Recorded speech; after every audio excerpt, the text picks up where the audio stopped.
Ini kan istri saya kerja di Hong Kong. Terus? Terus dia itu kan tadinya kerja 3 rumah gitu loh. Terus?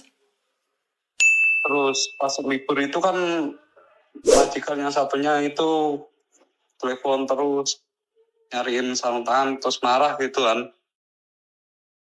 Nah istri saya kan terus bilang ke yang ngambil dia itu kalau nggak mau kerja lagi 3 rumah, ngomong aja terus pamitan keluar. Udah 1 minggu ini dia udah keluar. Terus? Terus sama agent dicarikan majikan, udah dapat majikan juga istri saya. Terus? Terus udah dipesankan tiket sama agent juga. Terus tiba-tiba kemarin ditelepon sama majikannya yang lama, katanya ada barangnya yang ketinggalan. Nah, terus istri saya suruh ngambil, istri saya ngambil ke sana, kok tahu-tahu di dalamnya itu ada perhiasannya si majikan itu. Terus?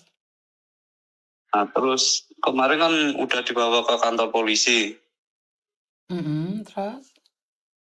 Nah, yang saya mau tanyakan itu kalau misalkan istri saya tetap pulang itu masih bisa nggak atau gimana? Satu hal, inilah yang Miss Yuni khawatirkan. Jika kalian keluar dari rumah majikan tidak dengan cara baik-baik.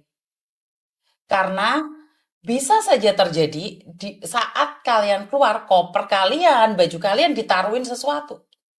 Dan ini terjadi bener kan sama istrimu? Iya terjadi. Terjadi.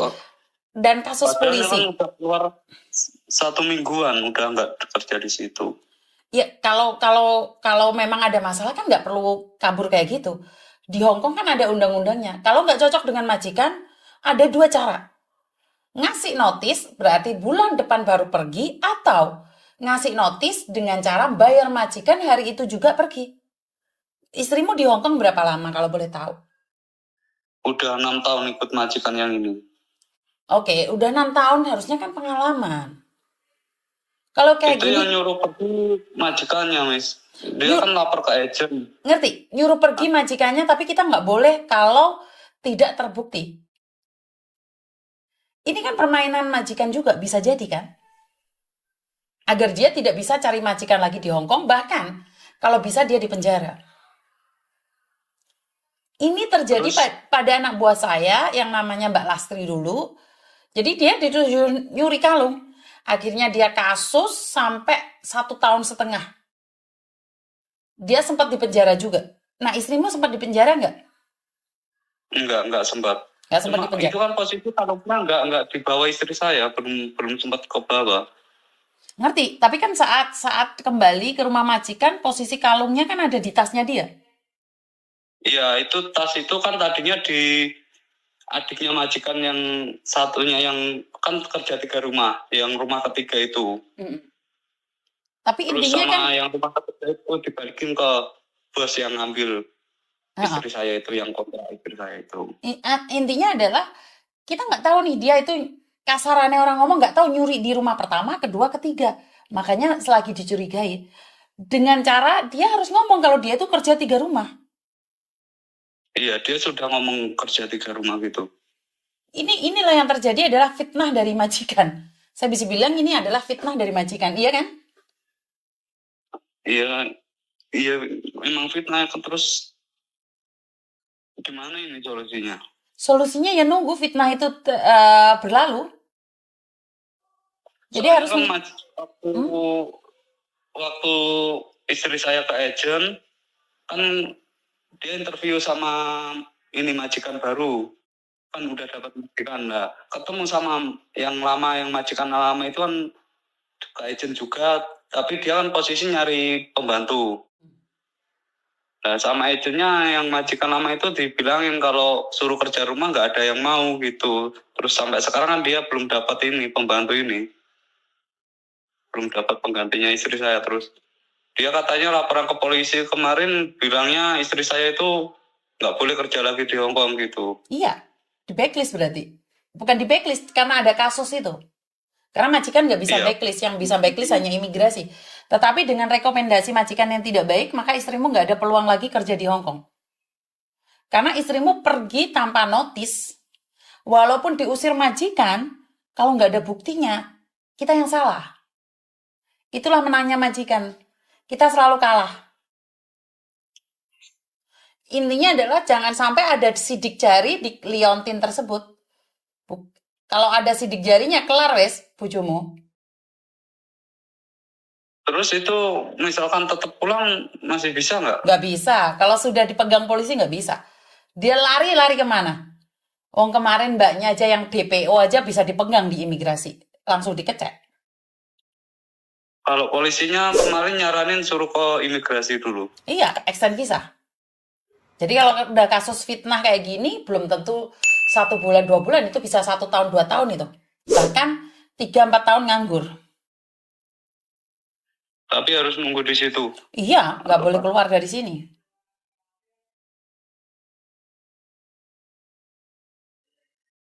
Berarti nggak usah pulang harus. Harus. Misalkan tetap ngayal pulang. Harus ada di sini dan nggak boleh bekerja. Jadi dia untuk sementara menjadi tahanan luar. Sampai dia terbukti atau tidak terbukti. Kalau tidak terbukti, ya majikan harus memberikan tiket dia pulang, itu aja. Tetapi tahu sendiri di Hong Kong ini biaya hidupnya sangat mahal. Saya nggak tahu agennya ada boarding house gratis apa enggak. Kalau nggak ada, malah ambiar itu. Kita juga udah bayar ke agen yang majikan baru ini, kemarin katanya udah bayar 10 gitu. Kan 10 apa? udah ngurus 10 juta. Loh. Kok sampai bayar 10 juta temate koko gratis tuh? Nggak tahu itu katanya biar udah nggak potong. Kan katanya bayar buat apa? Udah nggak potong gaji lagi nanti kalau ke sana. Wah. Oh, saya kurang tahu ya lah kalau bayarnya mahal semahal itu ya. Saya nggak berani ngomong apa-apa. Soalnya setahu saya nggak gratis sih, tapi saya nggak tahu agent-agent lain ya. Setahu saya gratis. Beda-beda lah. Tetapi yang penting agennya tanggung jawab, nggak apa-apa sih bayar, sementing tanggung jawab aja. Ini belum kan masih bagian ini dihubungin kan belum bisa, dari semalam dihubungin masih belum bisa. Siapa Dari yang Sabtu dihubungin belum katanya, bisa? agennya. Oh, karena banyak agent yang libur sekarang. Yang nggak libur kan cuma anak saya aja. Katanya masih imlek gitu. Imlek.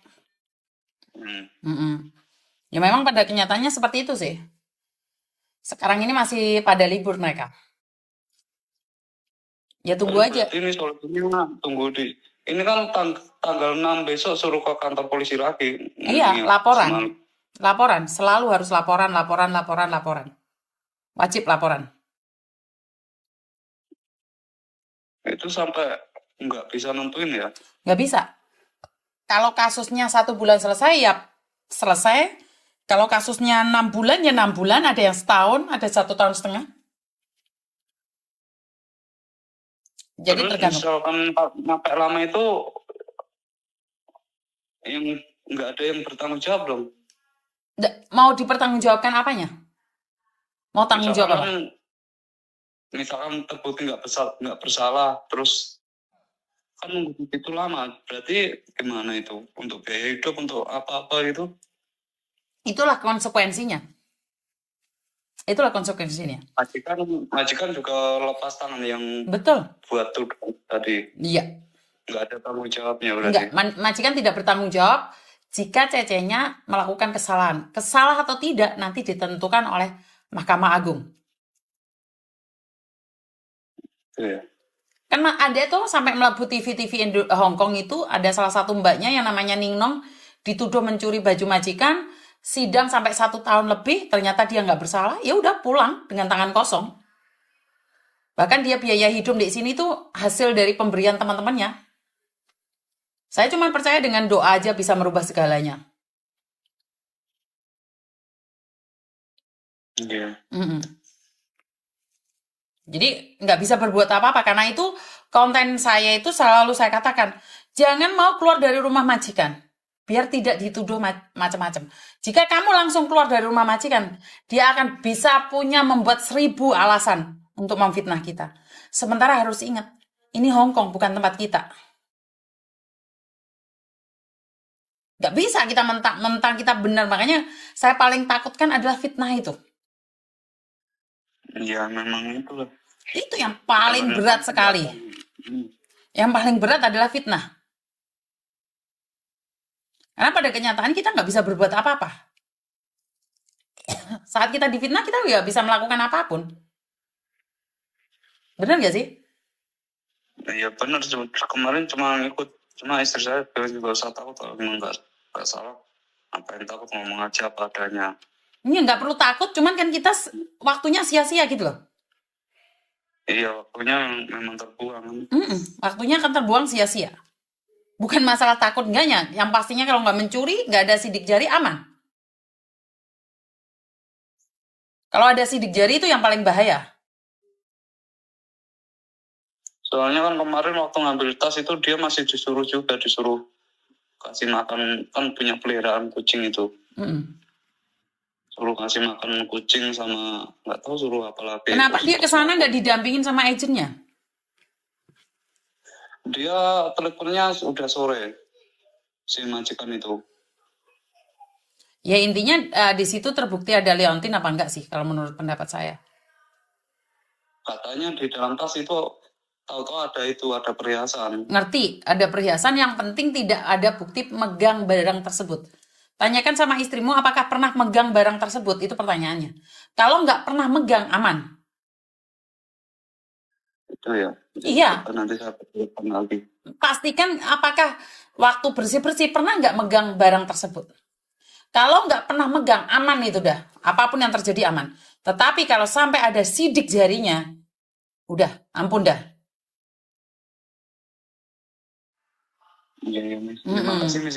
Ya, siap. Terima kasih, sama-sama. Nggak apa-apa, terima kasih.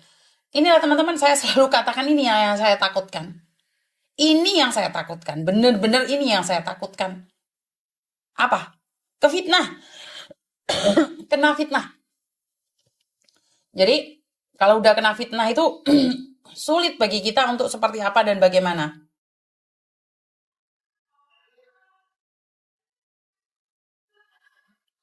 Ya buat teman-teman ya, saya nggak tahu harus seperti apa dan bagaimana untuk membela kalian saat terfitnah.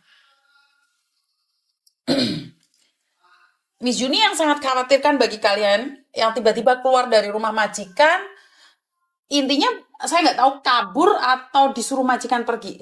Harus izin agenmu dulu. Kasih bukti, kalau enggak kalian kefitnah kayak gini, hancur kalian. Hancur total kalian. Halo? Halo, Halo, kenapa Mbak? Miss,